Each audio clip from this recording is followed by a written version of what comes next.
Hello বন্ধুরা, আবারও চলে এলাম একটা নতুন ভিডিও নিয়ে। ময়দাটাকে মাখানোর জন্য প্রথমে ময়দার উপরে চিনি, অল্প নুন আর একটু তেল দিয়ে দেব। দিয়ে ময়দাটাকে ভালো করে মাখাবো, দু হাত দিয়ে চটকে চটকে চটকে চটকে মাখাবো।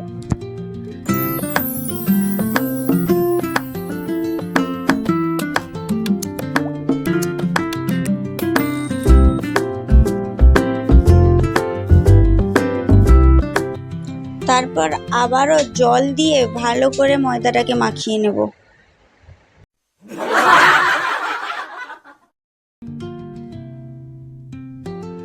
এদিকে কড়াইতে ঘি দিয়ে দেবো। ঘিটা গরম হলেই কেটে রাখা সিমুই প্যাকেট থেকে সিমুইগুলোকে ঢেলে দিয়ে দিলাম কড়াইতে, দিয়ে নাড়াতে থাকলাম। দিয়ে দেখলাম সিমুইটা লাল লাল হয়ে এলে দুধটাও দিয়ে দিলাম সিমুইর মধ্যে। তারপর অল্প একটু নুন আর স্বাদ মতো চিনি দিয়ে দিলাম। এবার সিমাইটা হতে থাকুক। এদিকে ময়দাগুলোর ভালোই ধোলাই মোলাই চলছে। তারপর সিমুইটা হয়ে গেল কিনা দেখে নেব।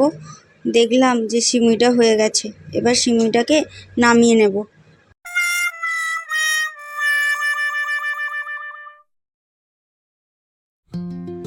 এদিকে ঘুরেই দেখি ময়দা থেকে লেচি কাটা হয়ে গেছে। এদিকে তরকারির জন্য বোন আর ভাই মিলে সমস্ত পটলগুলোকে ভালো করে কেটে নিচ্ছে। লুচি বেলাও শুরু হয়ে গেছে। সমস্ত লুচিগুলোকে এবারে বেলে নেব।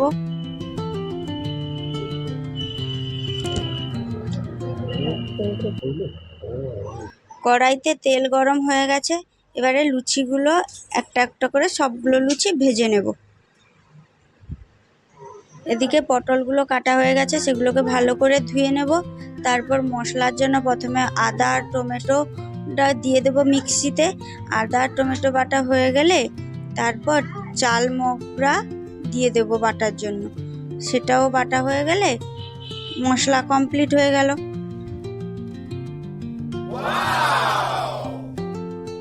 এদিকে সমস্ত লুচিগুলো ভাজা হয়ে গেছে। তার জন্য গ্যাসে এবারে তরকারির আলুগুলো সেদ্ধ বসিয়ে দেব।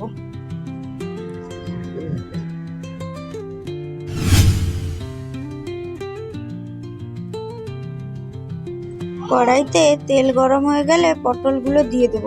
পটল ভাজার জন্য একটু নুন একটু হলুদ গুঁড়ো দিয়ে পটলগুলোকে লাল লাল করে ভেজে নেব। পটলগুলো ভাজা হয়ে গেলে পটলগুলোকে তুলে নেব এবারে। তারপর কড়াইতে সিদ্ধ করে রাখা সোয়াবিনগুলোও দিয়ে দেব। দিয়ে একটু নুন একটু হলুদ গুঁড়ো দিয়ে সোয়াবিনগুলোও নেড়ে নেব। তারপর তেল দিয়ে দেব কড়াইতে। তেলটা গরম হয়ে গেলে বাটার, তার উপর চিজ দিয়ে নাড়াবো।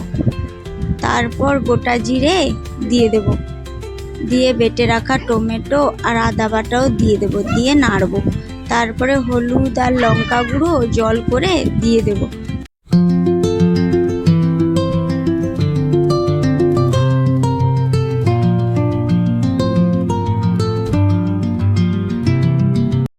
এবারে আগে থেকে সেদ্ধ করে রাখা আলুগুলো দিয়ে দেব। দিয়ে নাড়তে থাকবো। তারপর আগে থেকে ভাজা সোয়াবিনও দিয়ে দেব। তারপর আগে থেকে ভেজে রাখা পটলগুলো এবারে দিয়ে দেব। দিয়ে কষাতে থাকবো, ভালো করে কষাতে থাকবো। এদিক ওদিক সেদিক করে কষাবো। তারপর স্বাদ মতো নুন দিয়ে দেব। নুন দিয়ে সামান্য জল দিয়ে দেব। দিয়ে তরকারিটা ফুটে গেলে অল্প একটু চিনি দিয়ে তরকারিটাকে নামিয়ে নেব।